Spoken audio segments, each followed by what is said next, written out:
राष्ट्रीय राजपूत करणी सेना वाराणसी इकाई के कार्यकर्ताओं की एक बैठक हुई, जिसमें सपा सांसद रामजीलाल सुमन द्वारा क्षत्रिय गौरव राणा सांगा के प्रति की गई अमानवीय टिप्पणी पर आक्रोश व्यक्त करते हुए उनके बयान की घोर निंदा की गई और चेतावनी दी गई कि रामजीलाल सुमन अपने बयान पर तत्काल माफी मांगे, अन्यथा उनके विरुद्ध क्षत्रिय समाज वृहद आंदोलन चलाकर उन्हें बेनकाब करेगा।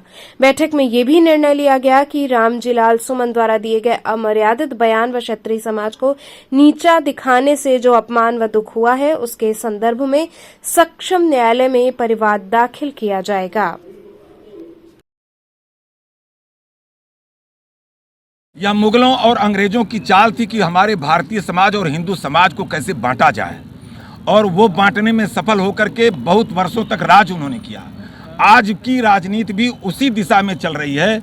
यह वोट की राजनीति है। केवल हमारे हिंदू समाज को, सनातन समाज को बांटने का कुत्सित प्रयास किया जा रहा है कुर्सी पाने के लिए, और धर्मों के विषय में इनकी हिम्मत नहीं है कि कुछ बोल दें, क्योंकि ये समझते हैं कि हम बंट जाएंगे। लेकिन शायद उन्होंने महाकुंभ के आकर्षण को नहीं देखा कि एक साथ 66 करोड़ हिंदू एकत्रित हो गए, फिर भी उनको शर्म नहीं आ रही है, और हमको वो बांटने के लिए इस तरह का निंदनीय शर्मनाक कृत्य कर रहे हैं। उनको लानत है, और उनको इस तरह का बयान देने से बचना चाहिए, ओछी राजनीति से बचना चाहिए।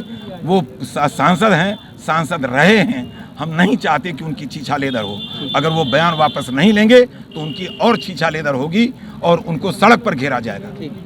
हम लोगों की मांगे क्या है, जो आजकल जो गंदी राजनीति हो रही है और आए दिन जो क्षत्रियों के ऊपर ही जो है अभद्र भाषा का प्रयोग किया जाता है, इसके विरोध में हम लोग जो है आर.एल. सुमन, जो कि आजकल नया चर्चा आया है, बहुत गुस्सा आ रही है, बहुत अपशब्द मुंह से निकल सकता है, लेकिन क्या करें, हम लोग संविधान को मानने वाले हैं। अन्यथा उनको अब तक तो वो सब हम लोग कर चुके होते जो नहीं करना, उसके भाषा में क्या, उससे ज़्यादा हम लोग जवाब दिए रहते। लेकिन हम लोग संविधान को मानने वाले व्यक्ति हैं और हमारा संगठन जो है सबको साथ लेकर चलने वाले हम लोग हैं। और एक आखिरी चेतावनी उनको देते हैं और आने वाले सभी राजनीतिक पार्टी के सभी सदस्यों से कहते हैं कि अगर आगे किसी भी पार्टी का हो, किसी भी व्यक्ति का, कहीं भी किसी जाति का हो, अगर क्षत्रियों के ऊपर कोई भी अभद्र भाषा का प्रयोग करेगा तो उसके घर में घुसकर मारने का काम हमारा संगठन श्री राष्ट्रीय राजपूत करणी सेना करेगी। करणी सेना जिंदाबाद।